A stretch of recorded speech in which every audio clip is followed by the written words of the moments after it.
Ilan na ang mga seso at sese sa Pilipinas? Ayon sa Career Executive Service Board as of April 30, 2025, 1,314 ang bilang ng active sesos at 2,160 ang active seses. Sa kabuuan, 3,474 ang active seses at sesos sa serbisyo.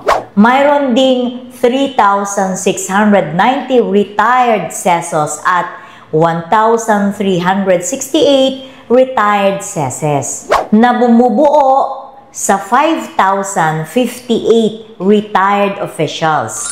8,532 ang total ng lahat ng sesos at sese, pero ang aktibong sesos ay 1,314 lang. Samantala, may 2,820 ses positions sa buong pamahalaan. Sa bilang na ito, 1,506 ses positions ay hawak lang ng mga OICs at acting officials. Ito na ang pagkakataon na ang mga sese ay mag-apply at maging seso. Ito din ang panahon para mag-apply for SES eligibility. Follow for more SES tips.